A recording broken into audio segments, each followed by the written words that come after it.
Okay, here we go. Heading straight on into the 4th chapter. You killed Monsoon. I'm impressed. And looky who it is. Server room undergoing training. Lemon Sundowner. Goon nuts. I'm sorry, sir. Our business hours for the day have ended. We are looking forward to your next visit. Oh. That's lovely. Yeah, screw you, lady. I want to kind of progress, and I'm not allowed to. Oh well. It's time to cause some mayhem. Now, after the boss fight of the last chapter, we can now use Blade Mode, and thereby destroy everyone to absolute smithereens, as long as we have energy in our tank. And if you want a very, very excellent way of getting the left hand, Ripper Mode is your way to do that. Because when you are in Ripper Mode, you automatically dismember people. So you very, very easily can get the left hands, which is brilliant. Well, you do have to make sure not to waste Ripper Mode, because obviously you're going to need that energy for when you want to do Blade Mode. It's a bit of a risk and reward strategy, but using Ripper Mode can help beat bosses quite quickly, I believe. Also, this room is ever so slightly glitched. You're not going to see it happen here, but I have seen it be the case that once you are done with this fight, I'll explain it a bit more when we get to that particular moment. In the meantime, we've got to deal with these LQ-84 Fenrirs, etc. It's rather annoying because they do just jump about a lot. But, oh well. Also, things like that are one of the reasons why I'd say that Rising's perhaps not as good as Bayonetta, in that enemies will hit you from off-screen sometimes, which, as I have expressed many, many times, is not a gameplay mechanic that I'm a fan of. I always like to be able to see my enemies, and therefore be able to respond to what they're doing. When you can't see your enemies and they still attack you, it's just cheap. And I don't like it. Also, there is a virtual thingy there. Unfortunately, I had a bit of a recording cock-up, and because of lack of backup saving, I kinda have to do this again. So, yeah, that was already taken, unfortunately. And so the guards have begun storming the building. So basically now this is just a waiting game, basically. Just murder people until Doctor says that the elevator is good to go. Or until you've murdered all the enemies, basically. Now, the glitch that can happen in this particular bit is that the enemies don't come in.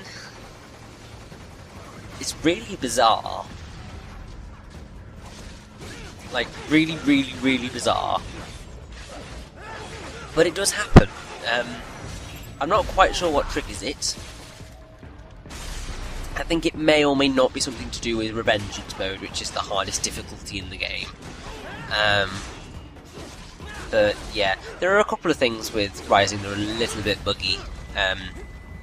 Like, I remember seeing a glitch after the boss of chapter R-02, the Grad, where basically they got stuck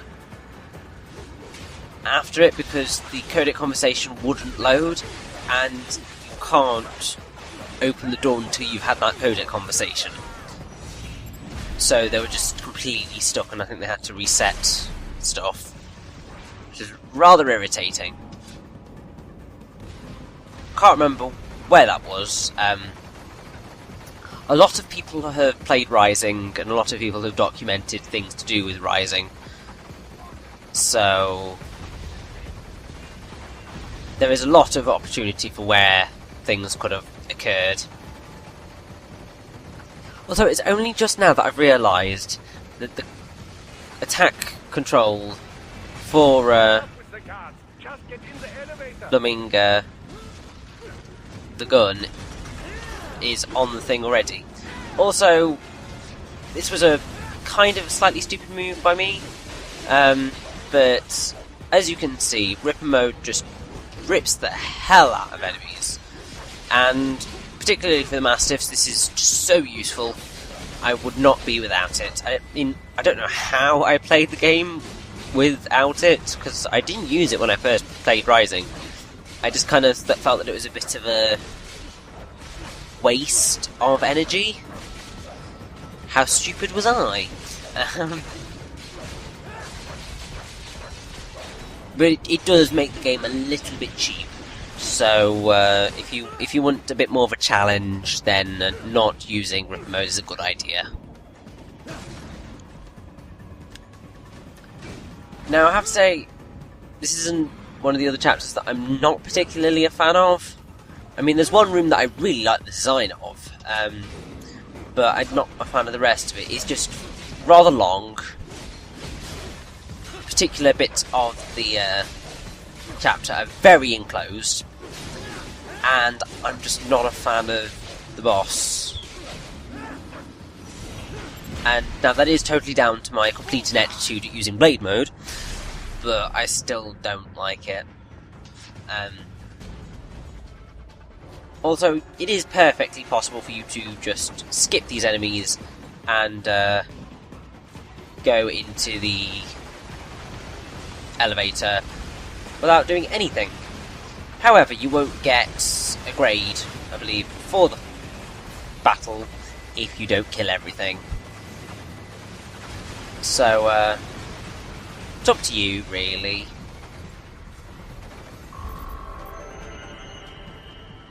But, oh yes, I got an S rank, that makes me happy.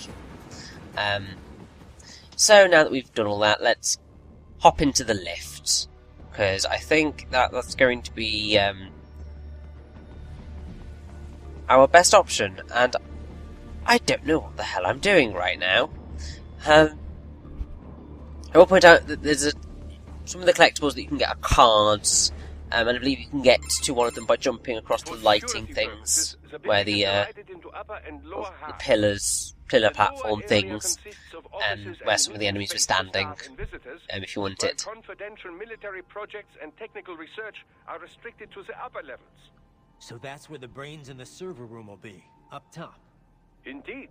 Makes sense. The elevator can only access the lower floors. You need to get to the 20th floor and pass the security gate there to reach the upper area. Let me guess. Time to find another left hand? Well, that is the problem. Security cyborgs would not have sufficient clearance. Oh dear. Senior staff have already been evacuated. So we're just going to have to fight our way up there. The only option Joy. is to cut the power to the security gate, which will not be easy.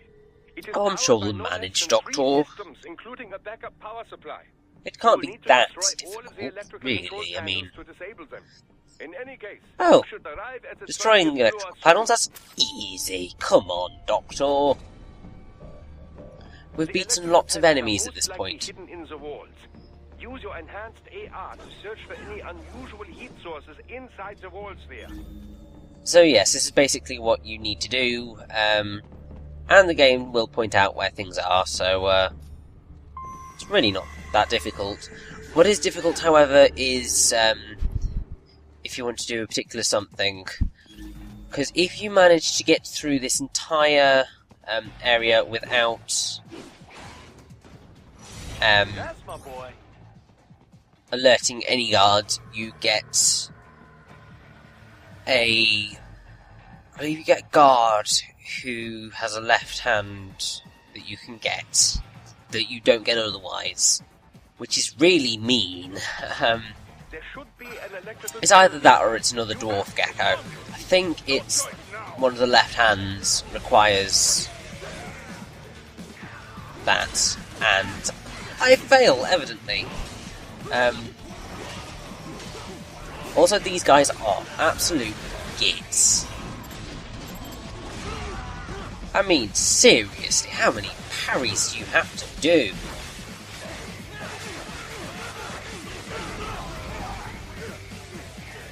Also, one thing that's quite helpful is that sometimes, well, pretty much every time, to properly kill an enemy, you've got to kind of have them in the combo, rather than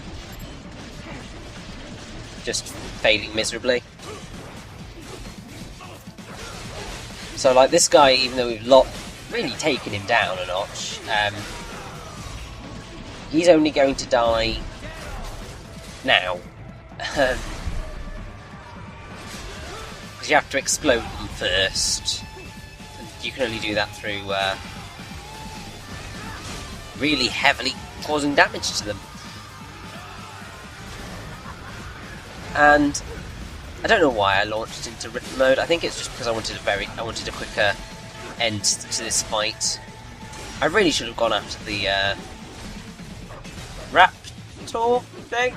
I'm pretty sure I called it its correct name previously, but I've now just completely forgotten and can't be bothered to look it up. The little T-Rexy type things is your best comparison. I guess it's kind of like a Velociraptor as well. So Raptor's not that bad of a comparison, really.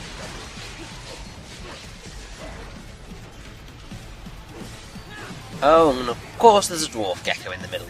Of course. Now, that yellow thing is your, well, orange thing in the AR mode is your key to what you're looking for. And pretty much it's hidden all over here, and it takes a while to get it all. It's very easy to get a little bit lost in this particular floor. Really annoyingly.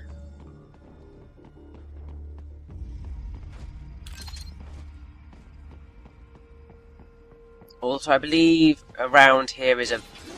Oh, well, there's a very easy virtual mission machine thing. It's very easy, considering kind of you have to run around these areas, and also there's a box. It does not have the endurance up in this particular chapter. That's coming later, but it is there if you want it. Use your enhanced AR to locate it. Okay, we'll get it. Don't worry. Oh look, there it is. You see, I knew we'd find it at some point. And, yeah, now we have more enemies to defeat. They just keep coming, really.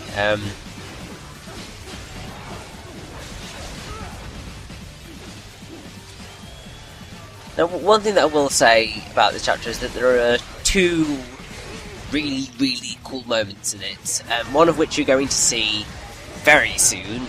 The other which you're going to have to wait a little bit longer to see. They're very reminiscent of our first fight with, well, our only fight with the Metal Gear Ray. Which is slightly depressing that we only had one fight with the Metal Gear Ray, but still, it's quite a cool moment. Yes, that should take care of security. Now, head back to the gate. Now, I have to say, I'm quite glad that Doctor's telling us everything to do, because it means I don't have to exactly explain what we're doing. Which just goes to show how lazy I am.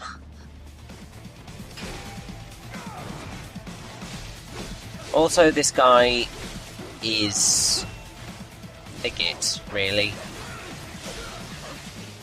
He's one of those really heavy guys who's got so much armour and takes a lot of damage until you can manage to blade mode him.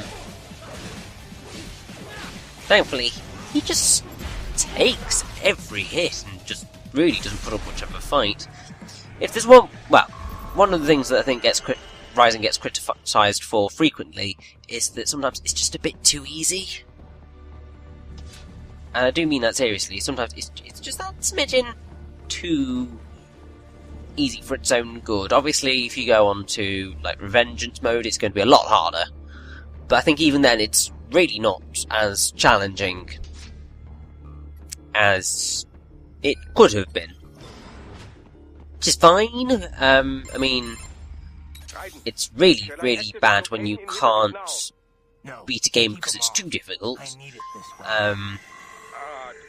But I'd say for something like this, a bit more challenge would have been preferable. Not cheap difficulty. I mean kind of like actual difficulty. It's a difficult thing to describe, but still. Compared to the average third world child soldier, I can't really complain. Most of them, they're the sort of guerrillas your typical patient gets paid to slaughter. Perhaps, but, This shouldn't be news to you, Doc. yes, but, Look, just help me take care of those brains after I bring them back. I do my business, you do yours. yes. Doctor got told. The whole cybernetics thing is really hard and horrible. Now, this particular thing here, yeah, don't really bother fighting people. Obviously, if you want to get an S rank, doing some fighting is going to be a good idea. But basically, this particular section, you just need to run. Because you can't hurt the enemies that are shooting at you. So, just run, don't be an idiot like I'm being, and trying to kill things. Because it's just not going to happen. And I'm going to learn this at some point very soon. So I was just like, I should be able to shoot them with the rocket launcher. No, just run. Don't be an idiot.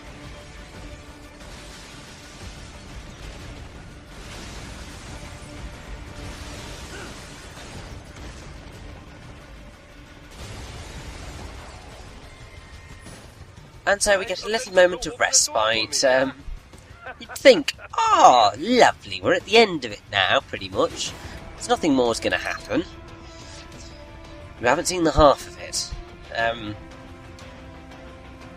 Get up to the top here, and there's even more. Still, I should not be sticking around to fight. I think I just want the extra health from the Zandatsu, if I'm honest. But once again, there is literally no point in trying to defeat Fly these, because they're just too far away and will continually shoot at you. So, just keep running, just ignore everything, don't do what I'm doing. Really, don't do what I'm doing, it's a stupid idea.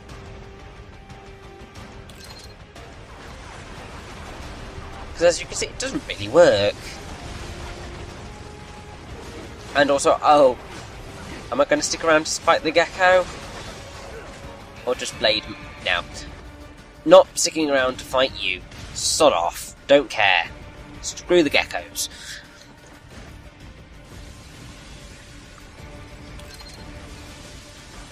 So pretty much the end of this particular mission, well, the fight, I should say, down the end of this corridor.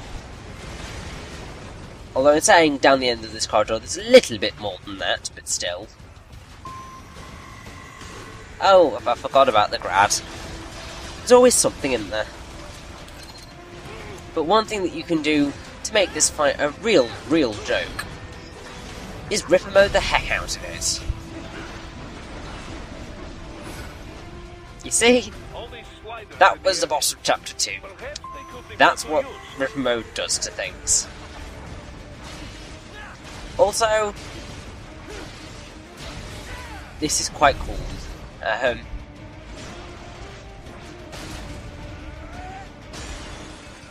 So, as I was saying before, with the whole Metal Gear Ray fight, instead of running down a building, we now have to run up a building, whilst it is exploding to pieces in front of us. Now, for some bizarre reason, you can jump here. Slightly helpful for avoiding certain moments of death, but it's a very odd moment to be able to jump. Because gravity don't work like that at all. I have just finished analyzing the latest security data. That's You helpful. will find an indoor garden up ahead. Oh, lovely.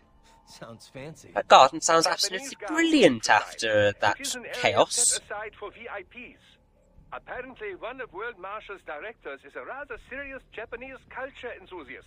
Oh, you know, the Alright, game so was what's this made got to by do with people me? from Japan. Is there something I need from the garden? One of those two things. Not at It's all. clearly not an You need only excuse. pass through that area to arrive at a Anyway, freight elevator. as Doctor I found a finishes route to the his elevator controls through the unit little we discussion, hijacked downstairs. let's head into the garden. Located Oh the yeah. server room as well. You can reach it via the freight elevator. Great work, Doc. Elementary, my dear Raiden. Now, head for the garden.